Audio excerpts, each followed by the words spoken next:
Assalamualaikum warahmatullahi wabarakatuh. Kepada Bapak atau Ibu dosen penguji UKIN PPG yang saya hormati, perkenalkan nama saya Abdul Afif, mahasiswa PPG Daljab tahap 3 Kementerian Agama tahun 2025 dari LPTK UIN Antasari Banjarmasin, NIM PPG 25014011071. Pada hari ini, hari Rabu 8 Oktober tahun 2025, saya akan melaksanakan UKIN atau uji kinerja di MTS Tahfidzul Quran. Mata pelajaran saya fikih kelas 7. Materi hidup bersih dan sehat melalui tata cara bersuci yang tepat. Terima kasih. Wassalamualaikum warahmatullahi wabarakatuh. Assalamualaikum warahmatullahi wabarakatuh. Waalaikumsalam warahmatullahi wabarakatuh. Sebelum kita mulai pelajaran materi, mari kita berdoa terlebih dahulu. Kita baca Bismillah bersama-sama. Bismillahirrahmanirrahim.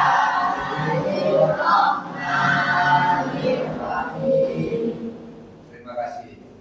Sekarang saya absen kehadiran siswa.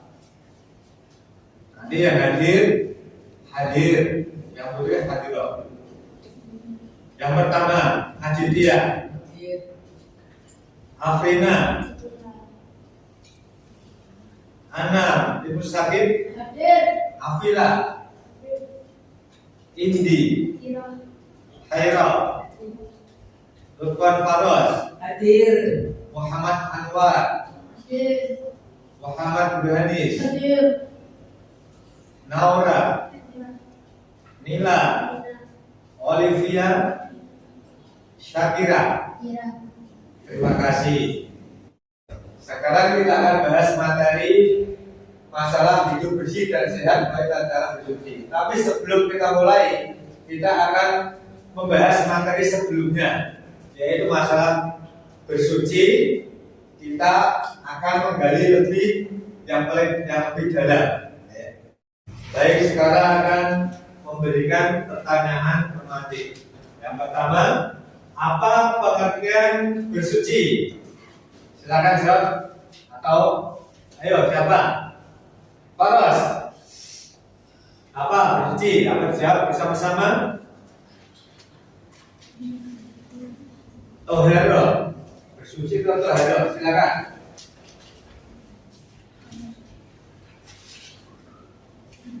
Yang keras.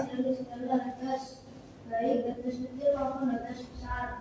Benar, yaitu menghilangkan najis dengan cara yang telah ditetapkan oleh syariat. Itu ya namanya bersuci atau dalam bahasa toharo. Mari kita akan membahas materi sekarang. Tadi sudah menjelaskan materi yang sebelumnya, ya kan? Sekarang kita akan membahas materi sekarang ini. Bab hidup bersih dan sehat menurut tata cara bersuci. Tujuan pembelajaran apa itu? Pembelajaran toharo. Yang kedua menyebutkan jenis-jenis toharo, mengetahui langkah-langkah toharo. Yang keempat, memahami hikmah hidup bersih. Yang pertama, hidup bersih. Hidup bersih adalah kebiasaan menjaga kebersihan diri dan lingkungan agar terhindar dari penyakit dan kuman. Contohnya apa? Ayo, membersihkan pakaian kita sendiri, badan kita maupun tempat. Itulah yang dinamakan hidup bersih. Selanjutnya, bersuci. Bersuci yang juga dikenal dengan toharo. Toharo itu menurut bahasa Arab. Kalau bersuci itu beristilah adalah proses membersihkan diri dari hadas atau najis. Apa itu bersuci? Contohnya, ya, kalau mau sholat harus berwudu. Nah, sebab bersuci wudu itu apa? Adalah buang air kecil, air besar, kentut, ngantuk itu harus kalau mau sholat harus bersuci dengan berwudu. Cara membersihkan najis dengan cara menggunakan air yang suci dan dapat mensucikan. Ya. Selanjutnya berwudu. Apa itu berwudu? Kegiatan yang dilakukan sebelum salat wudu. Salat wudu bersihkan hadas kecil. Nah, tadi yang saya sampaikan, ya kan? Bagaimana cara menghilangkan hadas kecil? Dengan berwudu seperti gambar. Seperti video ini menggunakan air yang suci mensucikan. Apa itu air suci yang mensucikan?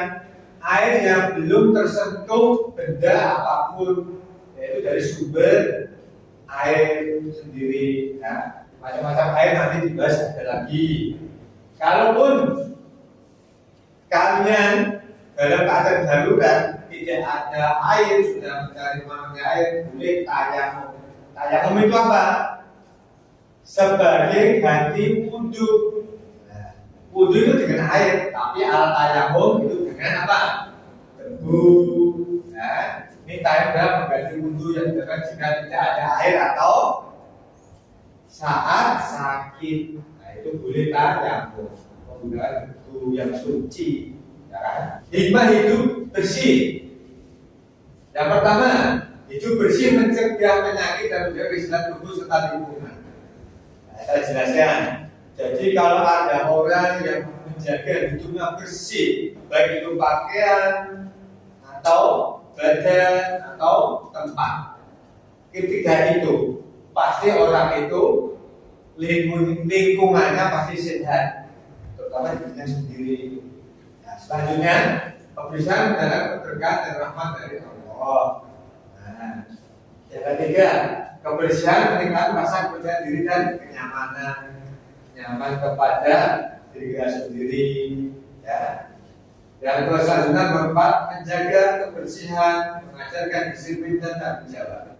Saya akan menjelaskan materi ini lewat video.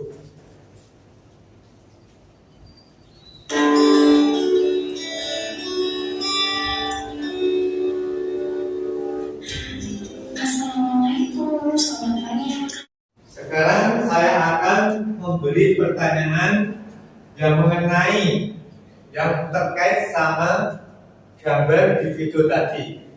Nanti putra satu, putri satu. Silahkan, saya beri kesempatannya. Siapa? Oh, Faros, silahkan. Tanya yang terkait di video tadi ya, membahas tentang hadas besar dan hadas kecil. Pak, tanya masalah yang terkait dengan video tadi tentang tayamum. Nah, baik. Tadi yang ditanyakan masalah hadas besar dan hadas kecil. Hadas besar itu apa? Ya kan? Nah, tadi yang dinamakan hadas besar tadi sudah dijelaskan. Hadas besar itu yang mengenai mandi seperti apa? Berhubungan suami istri, ya kan?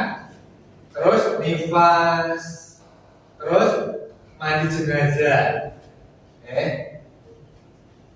terus ada satu lagi bermimpi, yaitu yang dinamakan hadas besar. Terus cara mensucikan gimana? Nah, ini yang perlu diketahui, dipahami. Cara mensucikan hadas besar yaitu dengan mandi. Penjelasan masalah tayamum. Nah, ini tak jelaskan. Tayamum itu sebagai ganti wudhu, tapi ada syaratnya. Syaratnya apa? Harus mencari air. Kalau memang tidak ada, boleh menggantikan dengan air. Yang kedua, dalam keadaan sakit, ya kan? Dalam keadaan sakit, kalau dia sakit kena air akan membahayakan. Boleh tayamum. Tayamum itu sebagai ganti air, yaitu berwudu. Sama, hal-hal yang membatalkan tayamum sama juga yang membatalkan wudu air. Sekarang saya akan menjelaskan materi bab 1, hidup bersih dan sehat melalui tata cara bersih yang tepat. dari poin-poin tadi yang saya tunjukkan itu masalah satu ini, hidup bersih dan sehat menurut tata cara bersuci yang tepat. Pertama, masalah pengertian dasar hidup toharoh. Toharoh itu bersuci. Secara bahasa itu bersih atau menghilangkan najis dengan cara yang dapat bersyariat. Ya, seperti apa? Wudu, mandi, tayamum, terus beruskan najis dan pakai tempat. Ya. Terus dasar hukum bersuci apa? Ada 3. Yang pertama Al-Quran, kedua hadis, yang ketiga ijma. Apa yang ketiga itu? Lagi kamu pahami. Al-Quran itu sebagai mana sudah dijelaskan ya, surat Al-Mudassir ayat 4 sampai 5. Artinya pakaianmu sucikanlah dengan perbuatan dosa tinggalkanlah. Terus ayatnya yang berbunyi gimana? Ayo kita baca bersama-sama. Ayo. Ayo. Warjun. Itulah yang dinamakan dalil tentang bersuci, mengenai yang disebutkan dalam Al-Quran. Sekarang hadis Nabi, ini diriwayatkan riwayat hadis Muslim atau surul iman. Artinya apa? Toharoh bersuci adalah sebagian dari iman. Itu ya. Hadis itu keadaan atau sifat itu yang melekat pada seseorang, ya kan? Yang menyebabkan tidak sahnya ibadah sampai dia melakukan toharoh bersuci seperti wudu, mandi wajib kayak itu yang dinamakan bersuci, ya kan? Macam-macam hadis ada 2, hadis kecil, hadis besar. Hadis kecil meliputi kencing, ya. Terus buang air besar, terus itulah hadis kecil. Kalau hadis besar, itu kan apa? Yang menyebabkan seorang mandi wajib itu dinamakan hadis besar. Ya, seperti berhubungan sama istri, ya kan? Keluar sperma, ya kan? Haid dan nifas dan apa? Mimpi basah, ada itu kata mimpi basah dan mandi jenazah, ya. Cara bersucikan mandi wajib, yang juga tidak ada. Setelah saya jelaskan materi, saya akan membentuk kelompok menjadi 4 kelompok, ya kan? Tujuannya apa? Nah ini tujuannya untuk mengerjakan lembar kerja didik beserta didik atau LKPD. Ini saya bagi kelompok 1, kelompok 2, kelompok 3, kelompok 4. Nah, ini saya akan bagikan lembar kerja beserta didik. Di kelompok 1, kelompok 2, ya, 4. Saya akan kasih penjelasan cara mengerjakan dalam lembar kerja. Ini ada pilihan ganda sama esai. Nanti dikerjakan bersama-sama sesuai kelompoknya. Setelah mengerjakan, nanti saya akan koreksi masalah penilaiannya, ya kan? Setelah itu nanti setiap satu kelompok nanti saya suruh maju untuk menjelaskan hasil dari kerja kelompok kalian per kelompok tadi, ya kan? Apa itu jelas? Sekarang saya akan mengadakan observasi penilaian setiap per kelompok, ya. Silakan dikerjakan. Saya akan koreksi penilaian kalian dalam mendiskusikan kelompok kalian sendiri.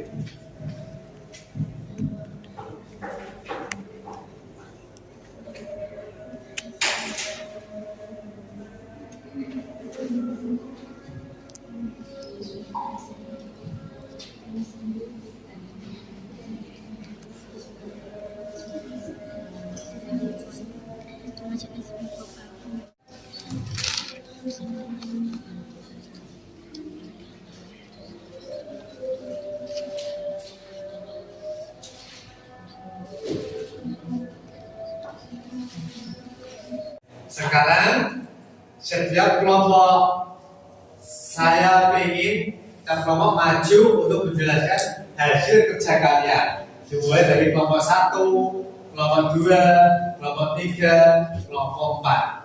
Ya, silakan dari kelompok 1 maju ke depan untuk menjelaskan hasil kerjanya.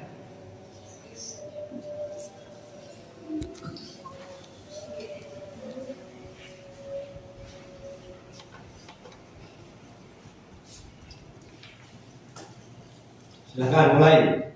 Saya dari kelompok 1 akan menjelaskan hasil kerja kelompok kami. Sebutkan macam-macam najis dan cara mensucikannya. Jawab, najis ringan atau mukhafafah. Cara mensucikan cukup dipercikkan air. Misalnya, air kencing dari laki-laki yang belum makan selain nasi. Najis sedang atau mutawasithah. Cara mensucikan sampai bersih seperti darah dan kotoran. Najis berat atau mualado. Cara mensucikan suci itu juga salah satunya dengan air yang bercampur tanah. Misalnya najis anjing. Dan dari kelompok saya. Terima kasih. Silakan kelompok 2 maju untuk menjelaskan hasil kerja kelompoknya. Silakan.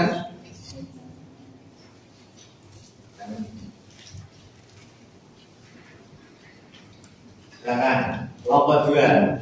Saya mewakili kelompok 2. Saya akan menjelaskan hasil dari kelompok 2. Sebutkan syarat-syarat wudhu Islam. Wudhu hanya sah bagi orang muslim. Berakal, tidak sah wudhu orang yang gila atau tidak sadar, tidak serta haid atau nifas bagi perempuan. Tidak ada yang menghalangi sampainya air ke kulit. Contoh, cat, lem atau kotoran yang menempel dan mencegah air sampai ke kulit. Menggunakan air suci dan menyucikan air mutlak. Mengetahui rukun dan sunnah wudhu. Terima kasih dari kelompok 2. Kerjanya kelompok sangat bagus. Beri tepuk tangan.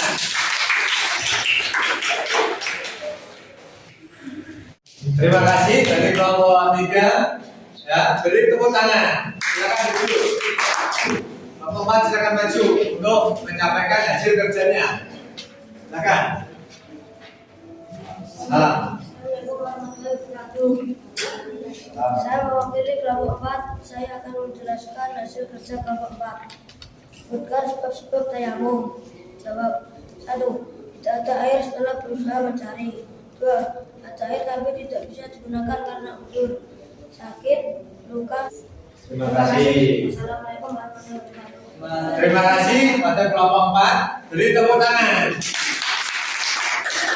Saya akan mencontohkan hasil kerja kalian, kan? Tadi ini yang pertama, apa tohero atau istilah tadi ya, itu menghilangkan hadas atau najis dengan cara yang telah ditetapkan oleh syariat seperti wudhu, mandi, tayamum, membersihkan najis dari badan, pakaian, tempat. Mari kita adakan SDG ya kan? Dengan judul Tepuk Semangat. Mari kita berdiri bersama-sama, kita semangat ya. Ayo, kita mulai dengan judul Tepuk Semangat.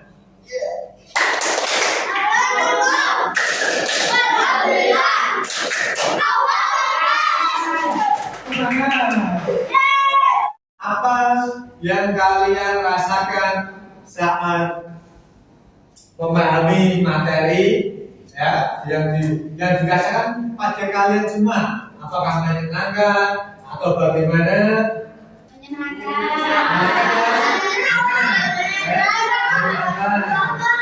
Menyenangkan, semangat ya.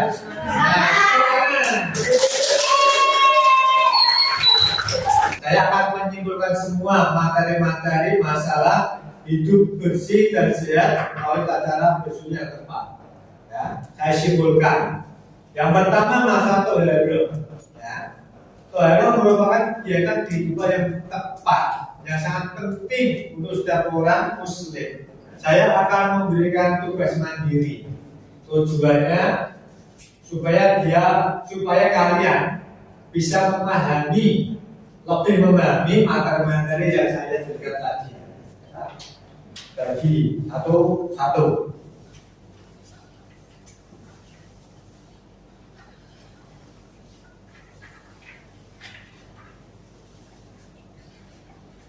Pertemuan yang akan datang, saya akan membahas materi masalah sholat. Kan? Mari kita tutup pembelajaran di pagi hari ini dengan membaca Alhamdulillah bersama-sama. Mari. Alhamdulillahirrahmanirrahim.